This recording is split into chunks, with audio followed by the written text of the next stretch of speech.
ఇలాంటి మరిన్ని వీడియోల కోసం మా ఛానల్ని లైక్ చేయండి, సబ్స్క్రైబ్ చేయండి, బెల్ ఐకాన్ను యాక్టివేషన్ చేయండి. ఇప్పుడు జరగనంత ఓటింగ్ మన రాష్ట్రంలో జరిగింది. ఇప్పుడు ఈ ఓటింగ్ అనేది జగన్కి ఫేవర్గా జరిగిందంటారా, చంద్రబాబు నాయుడుకి ఫేవర్గా జరిగిందంటారా? జగన్కి అనుకూలంగా జరిగిందని అనుకుంటున్నామండి. ఇప్పుడు రాని ఎన్ఆర్ఐలు కూడా వచ్చారండి. ఎన్ఆర్ఐలు అందరూ జగన్కి వేసారంటారా? అంటే వాళ్ళు ఎటేసారో తెలియదు. కొంచెం బీసీలు, ఎస్సీలు, ఎస్టీలు మొత్తం వైసీపీకి వేశారు. వైసీపీకే వేసారంటారా? నమ్మకంగా వేశారు. మళ్ళీ జగన్కి వెళ్తారంటారా? మళ్ళీ జగనే వెళ్తారు 50%. మరి ఓటింగ్ రోజు గొడవలు జరగలేదు, ఓటింగ్ తర్వాత జరిగినాయి. ఈ అల్లర్లకి కారణం వైసీపీ పార్టీ అంటారా, టీడీపీ పార్టీ అంటారా? ఇది టీడీపీ వాళ్ళు కావాలని చేశారు. టీడీపీ వాళ్ళు కావాలని చేస్తే పులిపర్తి నాన్న మీద దాడి జరిగింది కండి. ఆయన కొట్టుకోండి అంటారా? ఎవరు? పులిపర్తి నాన్న చంద్రగిరిలో టీడీపీ నేత. ఆయన దెబ్బలు తగిలిన ఆయన కొట్టుకుండా వైసీపీలు చేశారంటారు. వాళ్ళే కొట్టుకున్నారు. వాళ్ళే కొట్టుకున్నారా?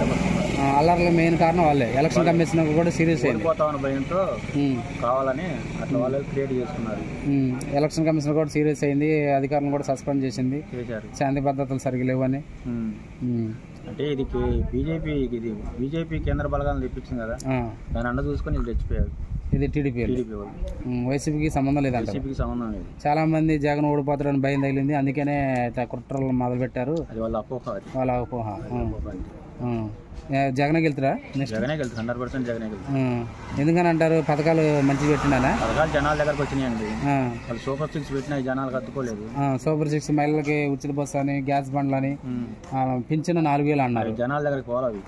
జగన్ పెట్టిన పథకాలే జనాల దగ్గర ఉన్నాయి, జనాలకు నచ్చినాయి, జనాలు ఓట్లు వేశారు. జనాలు ఓటేశారంట.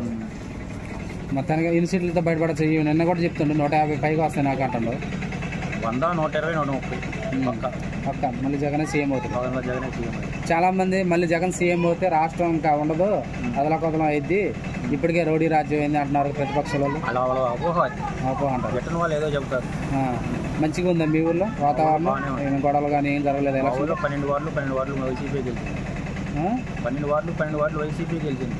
వైసీపీ గెలిచింది మా ఊళ్ళో. వైసీపీ పంచాయతీ. ఇప్పుడు ఎలా ఉందండి మీ ఊరు? మాదే డామినేషన్, మాదే అవకాశం ఉంటుంది. మళ్ళీ అవకాశం ఉంటుంది అంటారా? ఇది వైసీపీ మెజార్టీ ఇస్తుందా ఇక్కడ? మెజార్టీ వస్తుంది. మొత్తానికి అయితే జగన్ సీఎం అవుతుంది. Okay, thank you.